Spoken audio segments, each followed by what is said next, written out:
both players really want to at least guarantee that prize money. And with that, let's introduce our players. In the bottom left-hand position, the Terran Hope in the North American Star League, it is Evil Genius's Puma.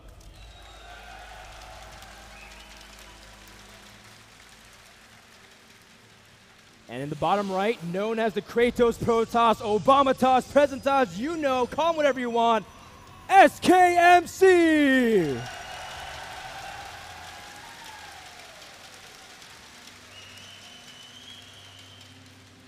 And MC is already doing something a little bit interesting. He has sent out another Pylon Scout. This isn't normal, as we said, in Cloud Kingdom. Normally, you go for an expansion when you do this, but for him to do this super, super early, I think he's just expecting Puma to do something cheeky, and that's exactly what we see. Look at this. Gas first, and then a barracks. And this probe gets in here and sees everything. Puma has this really cool Hellion Marauder build that he pulls out once in a while, where he proxies the factory, and then he's able to really get the Hellions and Marauders to really punish a fast expand. I've seen him do it a couple times, but I'm not sure if he's pulling out in this case, but he did go refinery before the barracks, so it does want to drop tech really quick. And MC, if you just click on that refinery, you know how much gas he has, so you can understand what he has saved up. And Puma has no problems even revealing it at this point. And MC, this is a really good scout early on, and this is just exactly what MC needed to make sure to prepare for his early game. It's really unfortunate, but Puma should have expected something like this. He's going into this actually thinking, okay, my opponent is definitely going to scout it, definitely going to see this. So it's really interesting. Puma kind of goes into this saying, okay, well, what's a build that I know can do a lot of damage, but he's going to scout the initial works of this build that he's chosen. I'm really, really curious because there's not a lot of builds out there off of one base, I think, that Protosses can't stop as soon as they scout it. So I'm actually a little bit worried for Puma. See how he goes in a little bit. Well, he does have the reactor almost finishing up, so Puma will have that. Now, he hasn't gotten his second gas yet. If he really want to commit to a huge one-base tech, he would have been able to get that second gas and be able to get up to that starport. But let's see what MC's doing in response. You see that he does have a second gas accordingly, and he is getting out a couple more stocks to control the map more. And that's actually really key. If you want to stop anything, you have to really control space from Terran early on. Yeah. So it looks like MC hasn't chosen a tech choice yet, by the way. He's just banking in a ton of gas. And there goes down now Twilight Council. A very interesting choice. Now, I would say the #1 standard thing to do, is a robotics facility, which is going as well. This is a very interesting build. Now, the first 2 Hellions are already out on the map. 2 Hellions can't really get past here. So he is safe for now, but I'm still wondering. I mean, there is a lot of damage that can be done by Hellion Marauder, but he switched off. Yeah, I mean, now that MC scouted what his opponent did, Puma's changed things, going for an expansion in the corner of his base. Now we do see the Twilight Council and Robo. This is going to be a huge blink attack from MC, and Secure Plateau is a fantastic map to do this on, because there's lots of ledges you can go peer in and out, not just entrances, but also exits you can leave on the side of his base as well to the lateral adjacent paths. And MC being very clever, trying to hide all kinds of information. The Hellion did poke up and saw no expansion, so Puma has to at least know MC is teching of some sort. Yes, and the #1 thing that you're probably going up against on a map like Shakura's Plateau is Blink Stalkers. I mean, that is really, really strong. You can maintain a lot of space, especially if you take over here with your Blink Stalkers. Just the possibilities of blinking into the main, blinking into the natural are endless. I mean, you can really do a ton. So I like where Puma is actually going with this. He's doing everything right. He does need a lot more units if he wants to defend this, but the key units are Marauders. If he can get Marauders and have them and retain them when these initial Blink Stalkers come, he will be in a great position, seeing as he already has his Orbital Command Center. You see that Puma is going to move out and expand, but he sees no expansion from MC. So inevitably, Puma will have to scan if he wants to see anything in his base. But MC's also going to, I guess he's just going to blink out of his base to the left side here and eventually move across. The Observer's already in place, Andre. And MC is about to strike, and Puma, will he be ready for this?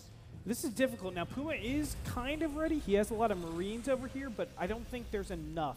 The big thing is the fact that Puma will actually see these Blink Stalkers coming. That will actually let him take advantage of the time his opponent does not have Blink ready, but he's not attacking right now. He needed to pull SCVs a while ago, but here we go.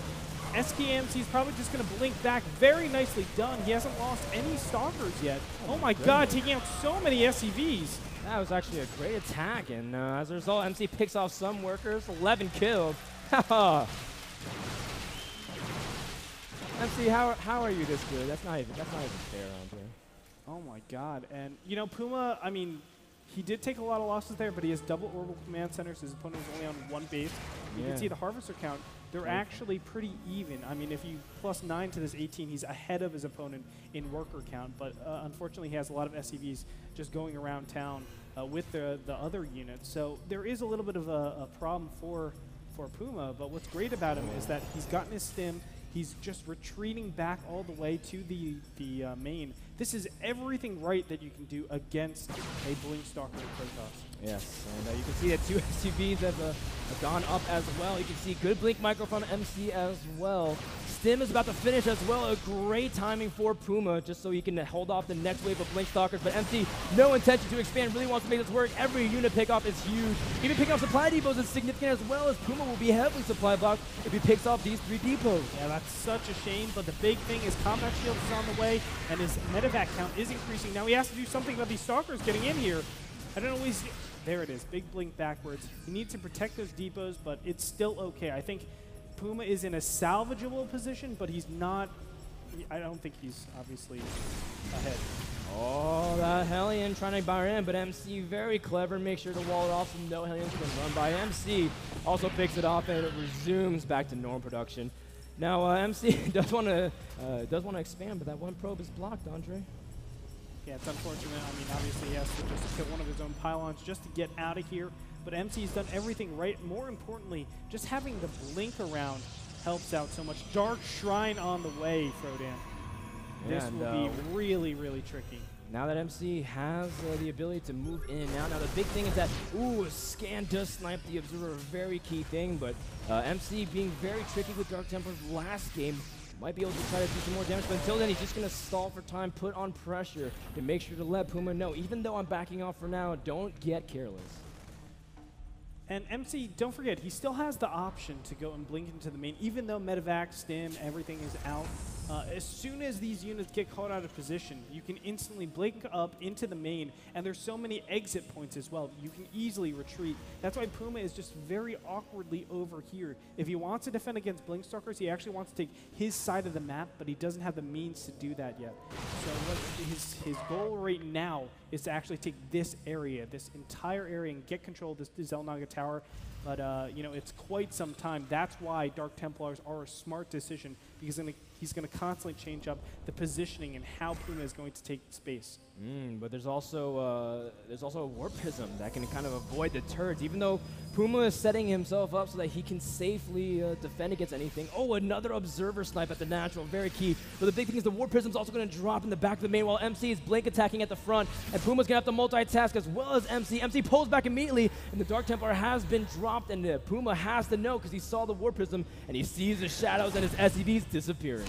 Oh, this isn't good, and he's splitting up the Dark Templars perfectly. Now it's so difficult because he has to just separate his units to make it so he can defend against the main and the natural. Dark Templars are going to be cleaned up too, actually, but there's a third one all the way on the right-hand side. The reactor is saved.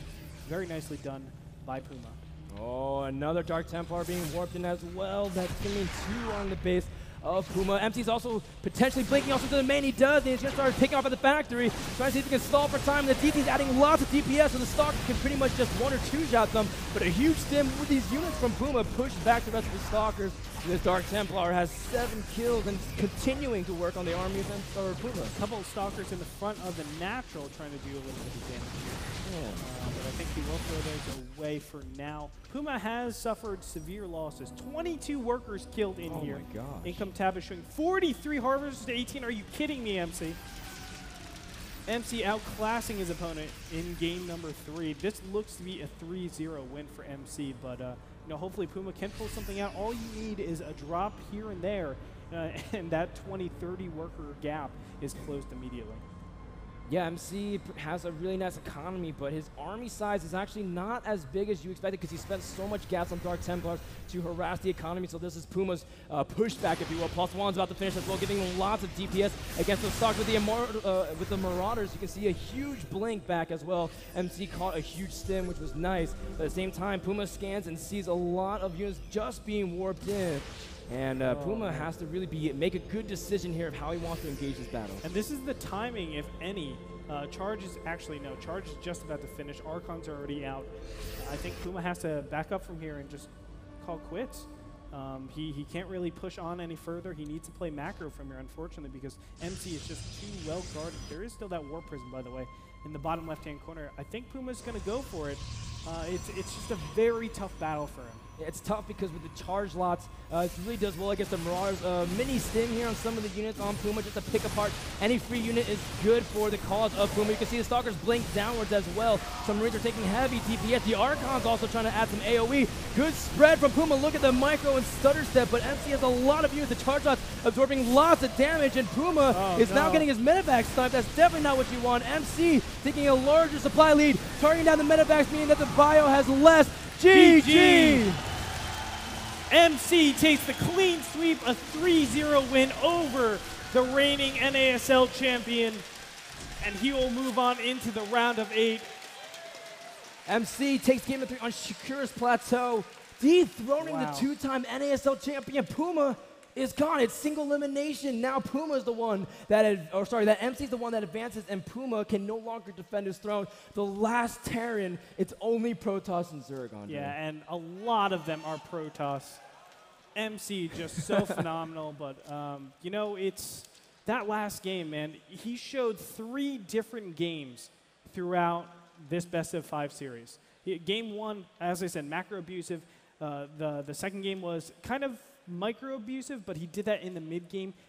The third game, he showed just one base play, just really, really good one base play. That's 3 different areas where you're outclassing your opponent. And to outclass a person like Puma, who has won NASL twice, that's amazing.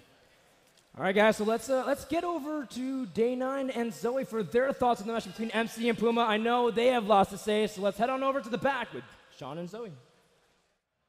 Oh my gosh, that series was insane from MC. I mean, what did you think about the Blink Stalker play in games 2 and 3? I'm actually like bewildered to even like look at that, because I can't think of a single thing Puma could have done to actually hold it off. Like, I mean, I know MC is known for like really precise timings, mostly against Zerg. I mean, I think his best win ratio is against Zerg anyway, with about 67% if you go for international statistics. Where Puma is actually, I think that Terran versus Protoss is his best matchup.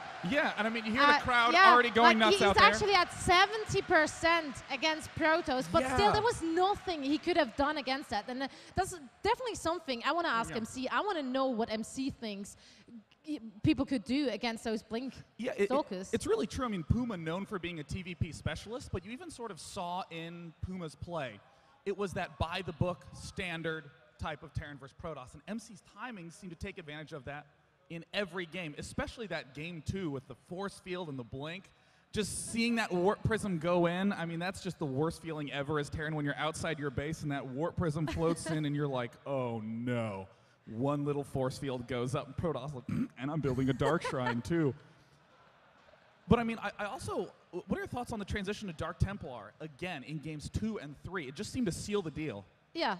I think that's pretty much it. I mean, he already did so much damage with those Stalkers, and there was just like this little more thing, like, you know, should I just send them in? Yeah, why not? Like let's use them, and that actually worked out great for him. And DTs in general become like so much more popular lately. Like I'm actually pretty surprised how often I see them, because I mean, I know they used to be really good, used to be used a lot, and then there was this, like a big period of time where people were just like, nah, no DTs, like let's not do that. But they came back. It's so nice because, I mean, even if you don't auto-win because your opponent didn't have detection, you can contain. And there was that key period in game 3 where Puma kept trying to move out, but there were DTs in the middle, had to wait for scan, had to sit passively at home in the base, and then once he finally advanced out, got crushed by that beautiful Zealot Archon Force. Yeah, I mean, I really loved the DTs in the last game. I mean, he killed so many workers, and he basically forced his opponent to use all those scans, means he had no energy to actually call down mules to get that income back up. As he lost so many SCVs, he was on how many? Like 18. Wow.